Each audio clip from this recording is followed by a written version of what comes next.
it wasn't until I really saw like Kanye where I was like, man, Mhm. this dude Kanye is he I resemble, like I could see myself in this. Like he is in this world and he's associated with this world, but he's still very unique in his individual self. And at that time, he's had Jesus Walks and Through the Wire with Shaka Khan. It's like, man, this dude is rapping about his life. He's rapping about his real thoughts. And so Kanye really opened the door for me. I'm about that life. I'm about that life. Keep on trying. I'm about that life. Never quit. I'm about that life. Keep on striving. I'm about that life. Keep on praying. I'm about that life. Keep on shining. I'm about that life. Keep on dreaming. I'm about that life. Never stop. I'm about that life. It's a dream thing, y'all.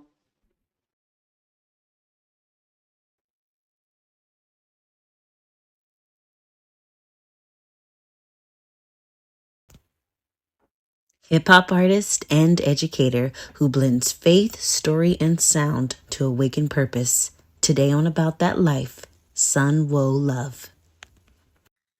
SuNWhoa! Thank you for being on this show with me today. I really appreciate it. Thank you for having me. I'm honored and grateful to be on today. I love that. That's the best spirit to have, to be grateful. Yeah, Absolutely. for sure. Um, we've never really officially met, so this is like our first meeting. Yeah, I just want to list some of his credits. He does go by SuNWhoa Love. yes, indeed.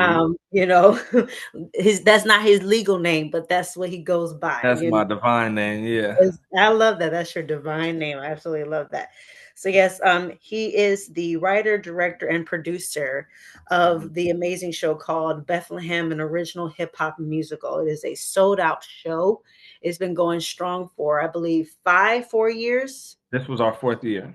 Yes, okay, absolutely, and again, it's sold out, and it's a really good show, and I just saw it just this past holiday season. It's Thank you. definitely worth something to watch if you're out in the Pasadena area. A recent album was Court, which explores Coming out grace. soon. Coming out soon. It Yeah. explores grace, guilt, and redemption. Those are important topics. I love that. He spent years at the Harambe Ministries as a program director and also Hmm. a performer. And I Hmm. think that's amazing. They do a great amount of things over in the Pasadena area. And he is the author of the One Red Cent children's book. Yes. And then other things to list him as. He's a hip hop recording artist, educator, motivational speaker, recently did a TED Talk, Yeah. performer, community leader, dreamer, purpose builder, and my favorite, father to be. Woo! On the way, baby girl. Yes, Yes. absolutely. Congratulations on that. Thank you. That's the ultimate accomplishment right there. Yeah. I can't wait. First question really is, tell us the origin story of your stage name, SuNWhoa Love. How did you get your start in hip hop? Okay. Um, well, the way I got my start in hip hop, I was already since high school, I was already making music and I was singing and rapping and doing stuff, but I didn't go by SuNWhoa. I went by a different name, multiple names. One of them being VIB Easy, so Be Ease himself, Vibe, right? And uh and I was mostly singing at the time and wrote hooks and did a lot of hooks and songs, and I was in a group called The Circuit. Um it was like a Wu-Tang style originally, and then it kind of like dwindled down to three core members, Mm. two rappers and myself, which was like a rapper singer. And we did a lot of stuff, and we had shows. We did shows with E40, KRS-One. Um, did some shows with some of the Outlaws, like the members from the Outlaws, and just Key Club, the Roxy, and House of Blues, and all these just bigger venues that we were doing, connecting with.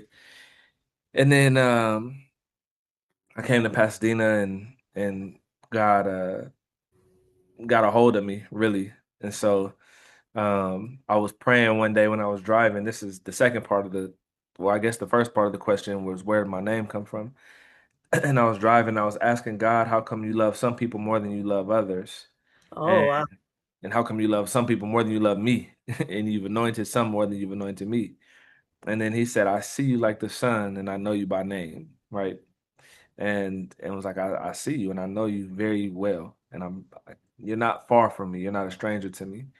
And so that wasn't my name, but that really stuck with me. Like that was like God, you know, communicated with me and it stuck with me. And then I was praying over it and I used to listen to a few different songs, but one of them was Golden Time of Day by Frankie Beverly and Maze. And he says, like, there's a time in your life when you find who you are. That's the golden time of day. Um, and I woke up one day and the first thing I heard this particular day was SuNWhoa, Black Samurai G. And Mm. um, and then from that day forward, that was my name. Yeah, and like I put the love on there myself because God is love, and my name came from my father. So just like in the natural, you adopt your father's last name, and that's what I did. So it was SuNWhoa Love, and I later found out samurai means servant of the Lord. So um, yeah, SuNWhoa Love, Black Samurai G. I love that God gave you the name. It Yeah. wasn't like you going through a dictionary or something like that. He Nah, actually. I didn't think of it myself. I wish I did. I wish I could take credit for it, but I can't. You know. I mean, that's how he works though. Sometimes you'll come up with a name and you don't even know that it's got some biblical deep meaning until after Yeah, you for sure. research it. You're like, wow, okay. Yeah, nah, 100%. When I saw the samurai, I was like, "Whoa, this is crazy." Son, whoa, I love it. And wait, Yeah. how many years have you been a recording artist and in the hip hop game? Um, at this point, I'll probably say at least, I mean, definitely at least 20 years.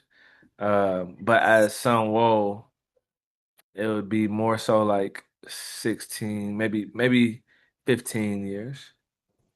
Yeah. That makes sense because when I've seen you perform, it doesn't seem like it's just been like maybe 5 years or something. Nah, yeah, it's been a long And time. yeah, and Yeah, it feels like that with anything in any artistic expression that you have to put in the years. Like, stand-up comedians talk about you don't even get good until after 10 years. And yeah. You can't skip steps. mm. Yeah. I mean, when was the first time you started like playing around with rhyming? My parents are both musicians. So my dad is a piano keyboard player and my mom is a singer. So Mm, I grew up in a house where it was music all the time. I mean, my mom was singing with Stevie Wonder and my dad was playing with Whitney Houston. So it was like that's nice. that's all I ever really saw them do. So we would have times where like we would just have a microphone and like my first time I probably really like try to rap. It's probably like third grade. I made a beat like in third grade and I rapped on a beat and I was talking about like CJ Money coming for the honeys. Love the way, just talking. But that was my first I feel like that was my first time really doing that. But I didn't really want to do music. I never cared about doing music just because I saw it so much and it felt like it was untouchable for me. Like I can sing, but I'm not like a one of them singers. And Mm. I'm like I can figure out keys and drums and all that type of stuff, but I'm not like a super instrumentalist by nature. So it felt like it was far from me until I started rapping, until I started writing, really writing words, and that became something that I really love doing. That's interesting. You come from a legacy of music, essentially. Your Sure, my parents were it sister was is a singer. Stevie Wonder and Yeah, Whitney Houston. I mean, goats in the yeah, music industry. without a and doubt. and it's funny, like children of performers either want to will do what their parents do or they don't. Yeah, I find that very like interesting that you were trying to go away from yeah, it. yeah. I definitely didn't. I wasn't thinking about doing music at all, and then it kind of just like it pulled. Mhm. It's Yeah, in your blood. in my blood. How would you distinguish the difference between rap and hip hop?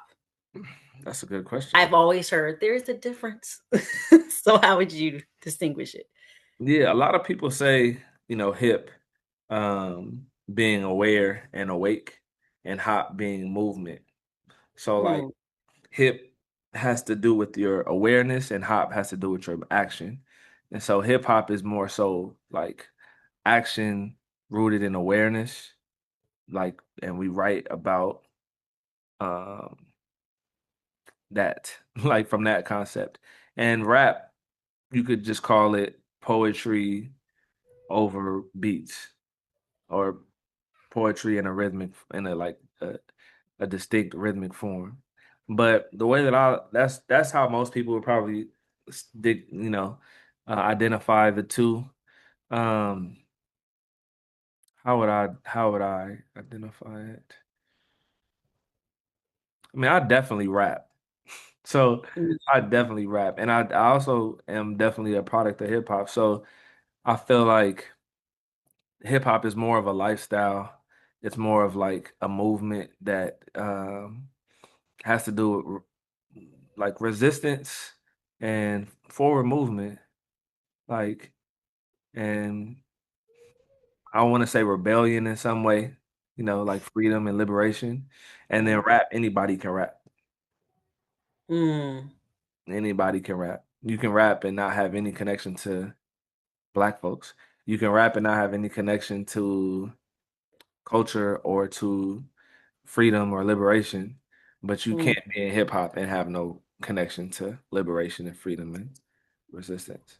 So, Exactly how I've always heard it, that hip hop was a cultural thing. It's yeah, just, it's where you live, it's how you lived and who the yeah, people you're around and the smells and the sounds and all these different things that make up the core of what the culture of hip hop is. And unfortunately, like you said, some people have tried to take on mm, the mantle of hip hop when they have mm, no idea what hip hop is, that have never lived in that cultural space, but they yeah, rap, but they don't know nothing about hip hop.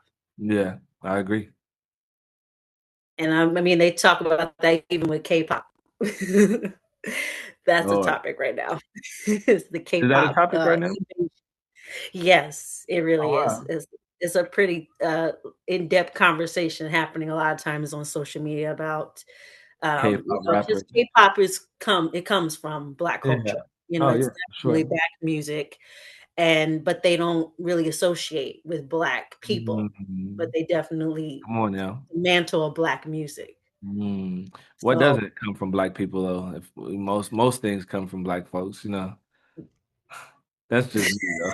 again, that's a whole nother thing too. A That's lot of me the musical talking. genres come from Black folks. That is so true. That is so 100%. true.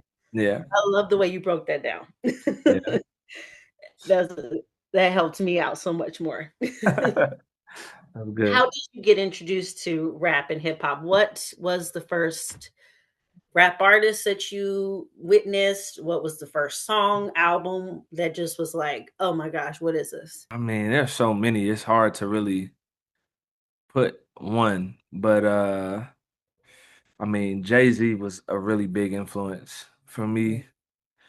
I think he is one of the best to ever do it. And the reason I think so, I think that is because he's able to tell like complex, you could call them mystery, secrets, complex thoughts, and put them in a way where it's simple and anybody who listens can understand it. And I think that's something he's always been really good at. mm, Biggie is, I had a lot of like New York influences. Like Biggie and Big L were really big to me because I love lyricism. So like, and of course Tupac, but I really didn't understand Tupac when I was younger the way that I understood him when I became like a teenager, you know. So like when I was like 8 and 7 and all of that, Tupac was great as an artist and as a figure, but like I didn't get Tupac until I was like, man, a little bit older, just a little bit more aware.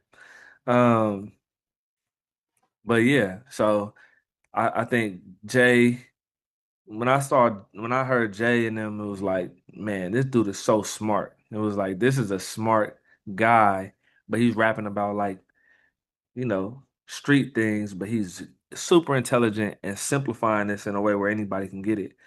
But then I heard I never really saw myself as a rapper because I wasn't like I wouldn't call myself like a street nigga, like, excuse my language. mm. No, you But good, you good. but like, you know, like I was associated, I was around stuff, but I wasn't like gangbanging, and I wasn't like moving crazy weight, and I wasn't killing nobody and anything like that, which at that time was what filled up hip hop.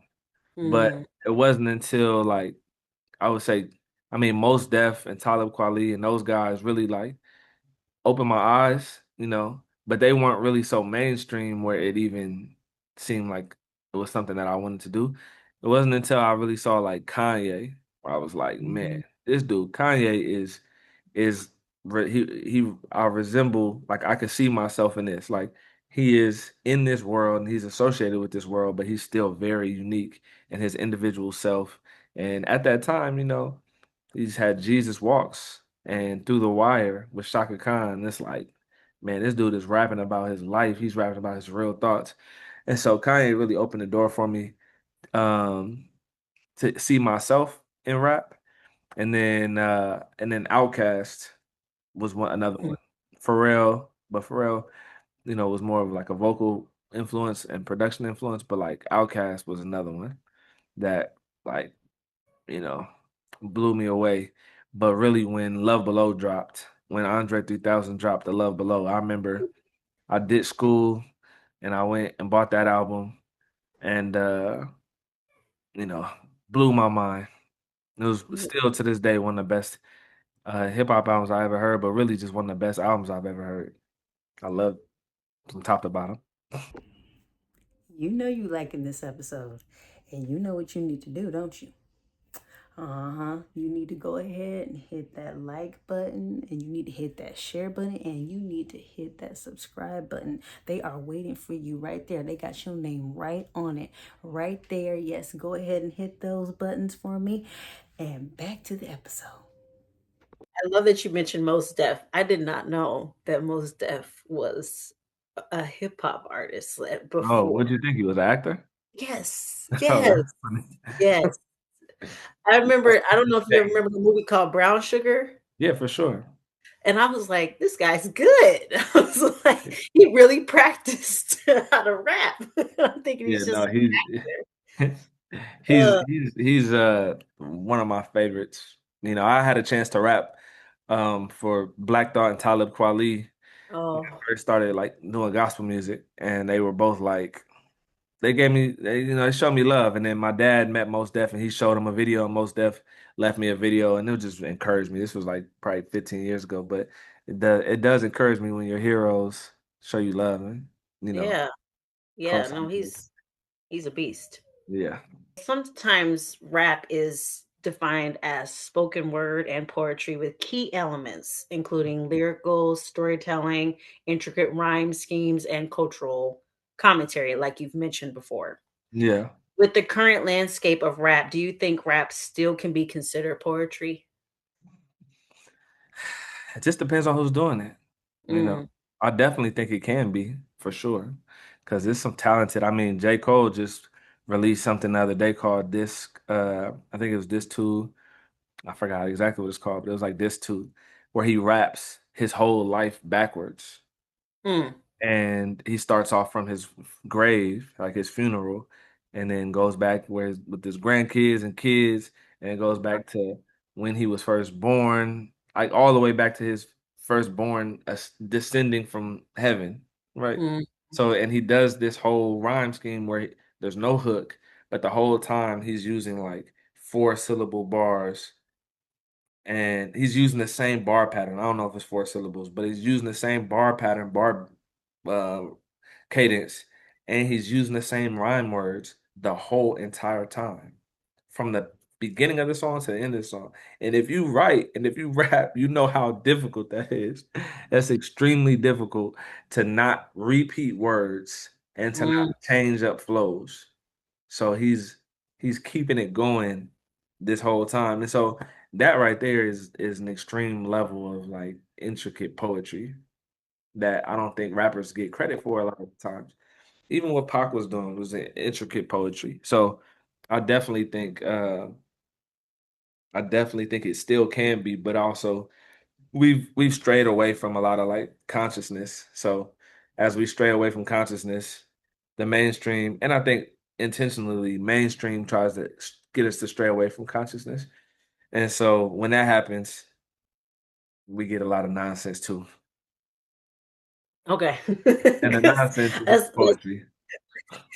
because I do want to follow up with this.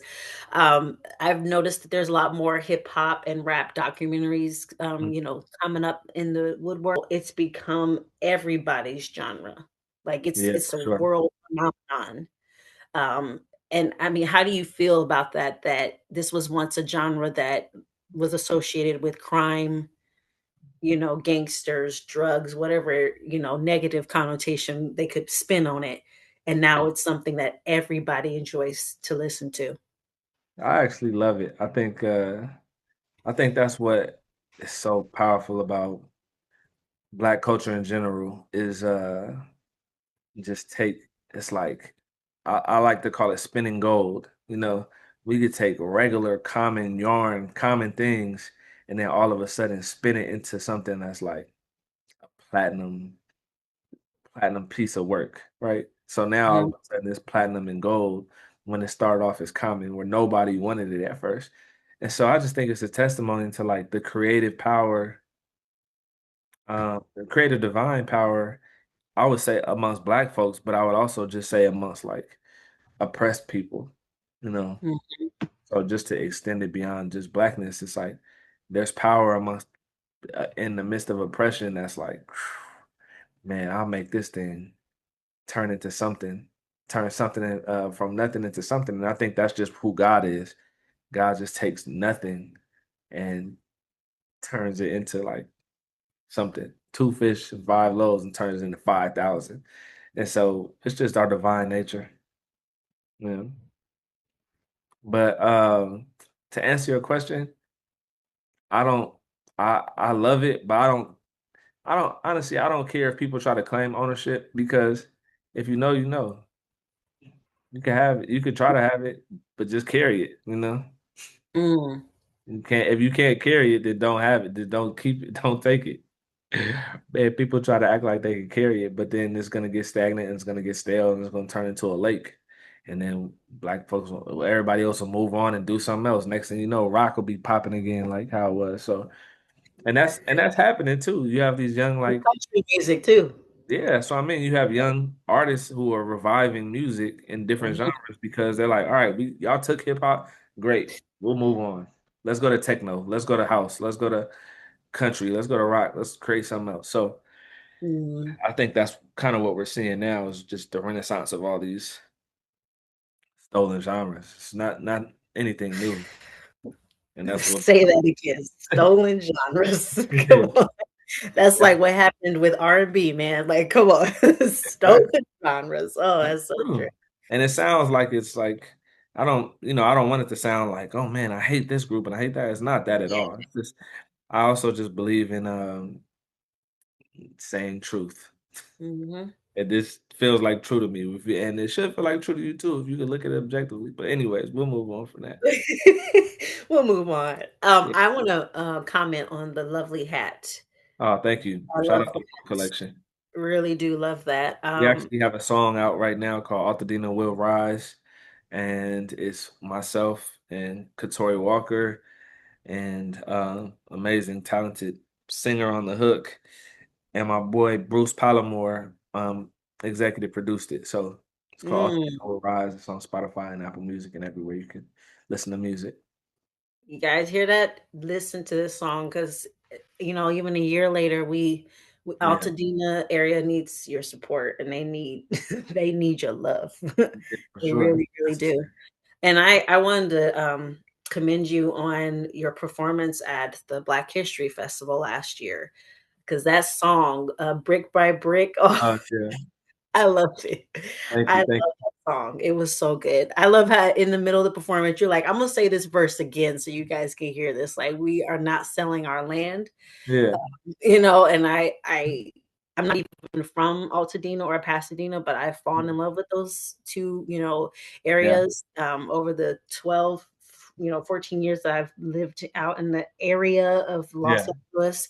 And it's just such a beautiful, special place. And I mean, could you talk about just how much you care for the area?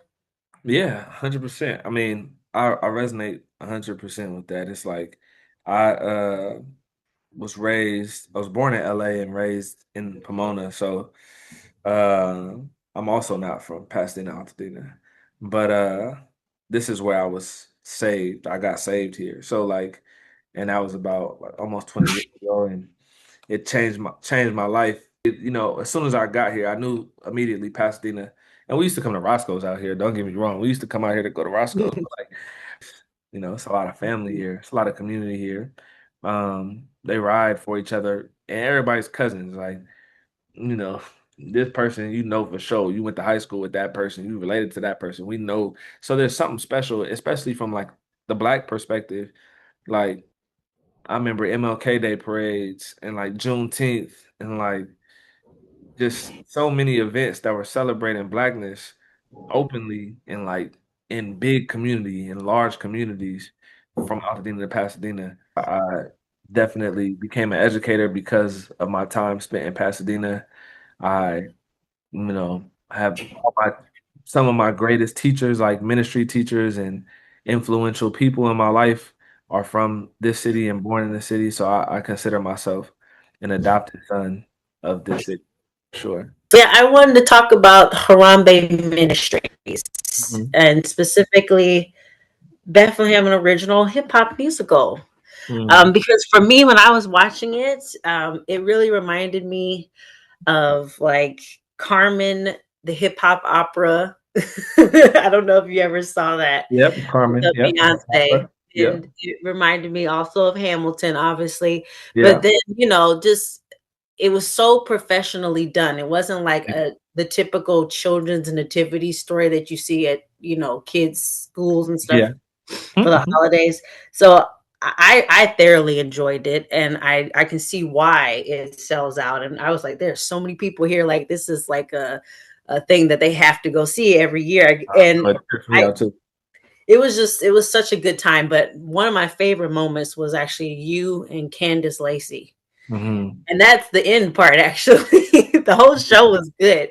But that Yeah. part right there, when you guys were done with that song, I did not want you guys to go off stage. I needed you to Yeah. stay on there a little bit longer and keep singing the song because it was hitting my spirit. Like I was like, okay, I need more of this. Like, no, don't go. And I was Yeah. like, that's the end.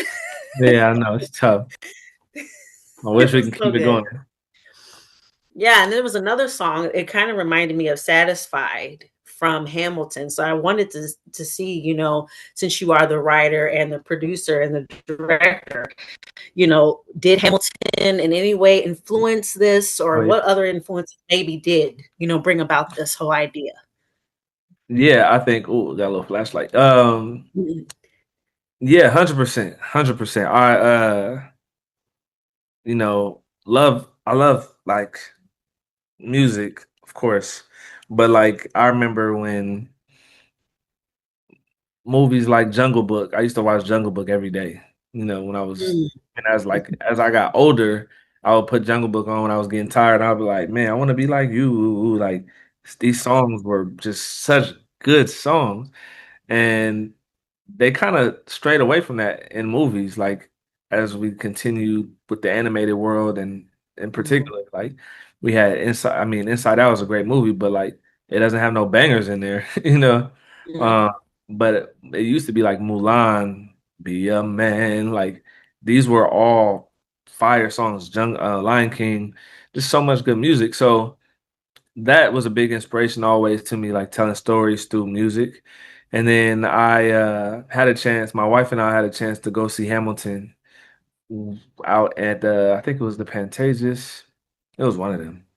Well, we saw Hamilton, and I had really good seats because my dad had seats, and it was for his birthday, and he got sick. And so he got sick for his birthday. He was like, "Y'all want to go?" And it was last minute. It was like probably right. I think we missed the first song. You know oh, okay, that. and that's a good one too. Yeah, I mean, and I wasn't even, because I'm like a hip hop head, so I wasn't even tripping off Hamilton. This is late. This is after everybody was in love with Hamilton. This isn't the original cast or Right, right. anything. So, I didn't even really care about Hamilton. But I was like, if I get opportunity, I'm gonna go see it, of course. So we got the opportunity. Went, um, went to go see it, and it blew me away. It blew me away to see like people once again. I believe in inspiring through exposure and to be exposed to something that I never saw myself in, like theater. I never saw myself a part of that world. And so to look up at these people and they were rapping and they got like hip hop references, like the 10, I forgot what they called it, but it's the reference to 10 crack commandments from Biggie. So like number one, never get high. Like this isn't Biggie's exact order, but one of the never get high off your own supply. Number two, never sell no crack where you rest at. And if they even I don't care if they want an ounce, tell them bounce. Like all these different things, but they reference that in Hamilton and they use his style. So me being somebody who's like a Biggie fan and to see them reference Biggie and telling the story of Hamilton with all these people, it wasn't even like I'm talking about it was all these people with suits and all different ethnicities and from different places. And that's when it hit me like, man, hip hop is that was one of the moments in my life where it hit me where how big hip hop has become and how universal it's become. Um, so definitely when it was time for me to write Bethlehem, Pastor Tate was the chairman of the board at Harambe, and he said he wanted to do a musical. So Fellowship Church had done Bethlehem Hamilton prior to that, before me, and Tate was saying, "Hey, I want to do Bethlehem Hamilton again." So I watched the video of their thing, and they had some. It was really nice, but it was more so like covers. They did like Christmas covers, and they did they it wasn't the same. It was more like a church production in the sense where they told the story of Christmas and Jesus, but they didn't have a lot of original music. They had a couple, like two.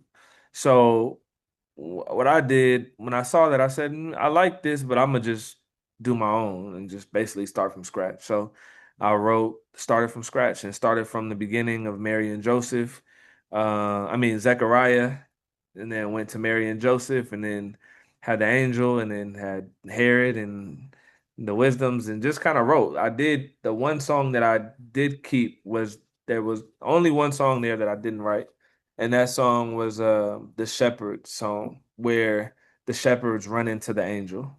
Everything else kind of just came from a dream, like not a literal dream, but just an imagination, an idea. And then I came back. We had a meeting with a few people. Like I asked Precious Lacey to be on. I asked Pastor John DeCure to be on. Of course, my wife was on, and I think like some of the people who were involved in the production, I asked them to be on, and I played the music and I played my ideas and went through the whole thing, and they were all like, "What?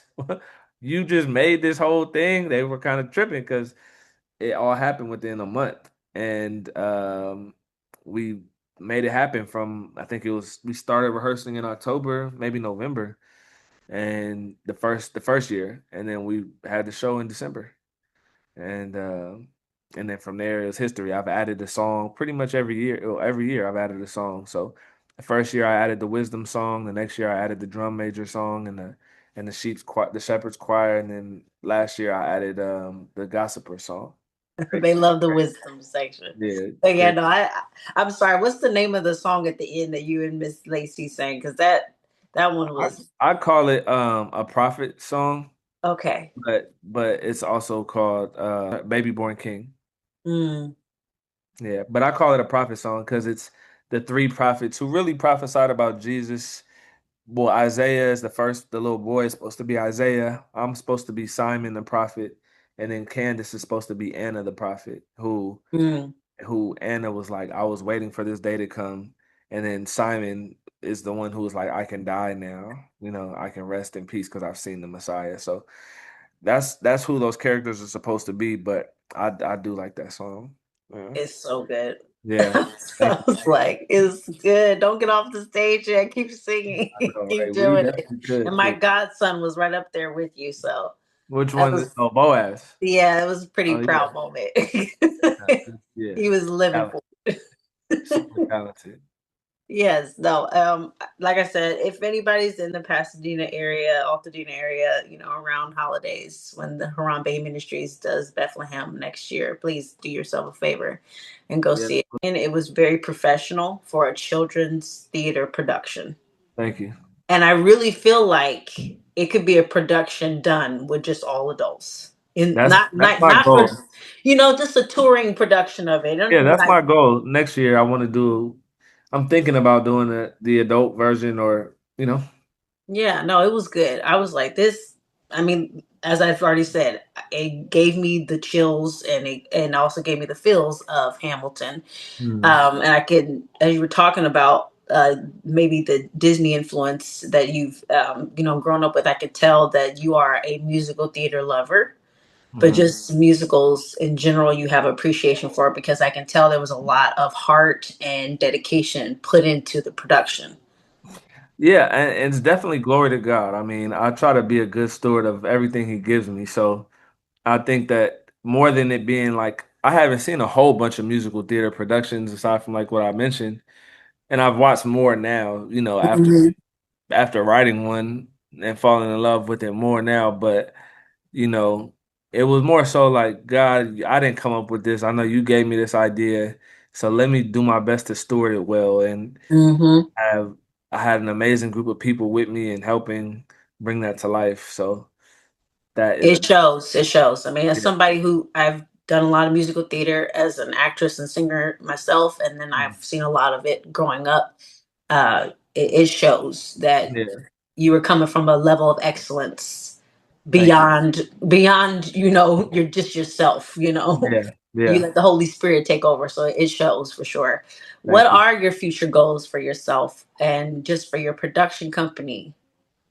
Currently I have an organization called Shine Like Whoa, and that is a part of the production company. I want to turn Bethlehem into a movie, whether it be Mm, animated or live action. I want to my music, of course, a Grammy and tour and all that type of stuff. And not that the Grammy represents necessarily accolades, but the Grammy just represents excellence. So I want to yes. do my best. I want to do my best with the music. I have this album, and then of course my family and my wife and child on the way. Uh, that is a goal of mine, just to be present, to be available, and to be as solid as I can be for them. And then I have a part of my company called Professor Woe, which focuses on educational content. And so I have another book coming out, another children's book, and then I have an adult book called and I mean adult like for adults, but I mean it's called Woeisms. And Woeisms, Mm, they are practical tips to student connection. So it's for teachers and educators and youth ministers and parents even who want to connect more with kids. And these are just things that I've learned in my almost 2 decades of working in education where these help, these tips help connection. So I have a lot of things coming up, but those are some of my goals. But eventually, I want to create my own studio, music studio, but also film production studio, and have a place where people, kids, and families and creatives can come get busy and make their dreams come true, and have a theater there and all of that, and then and music and ministry. Those mhm. I have a lot of goals, but for me, it's music, film, and education. That's what it all falls into: music, film, and education, and God being the source of all those things. Those are some amazing goals. And Thank I you. just want to say thank you for pouring into the community and pouring into children. Thank you. Not just coming from a parent, but just from anybody who can see how important it is to pour into them and to care about their passions that they have at a very young age. So thank you for all the years that you have put in educating them. Thank you for Thank you. that. And we're down to the last question. Do you like yourself? I do like myself. I think that I am I want to say a beautiful human being. You know, I think that I love people and I love myself, but I think that I love people. I love God. Um, and I'm loved by God. And so I do like myself. Yeah. Mm, I love that. God loves me, and so I love myself. That's good. That's good. Yeah. Yes. Thank you for this conversation. It was really nice getting to know you more. I can't wait to see all the new things that are going to be on the horizon. Thank you. And for the new addition to your family, I say love to your family on this during this beautiful, beautiful transitional chapter of your life. So, and I want to say thank you to all of you viewers out there watching, and I'll see you next time on About That Life. Yeah. Bye.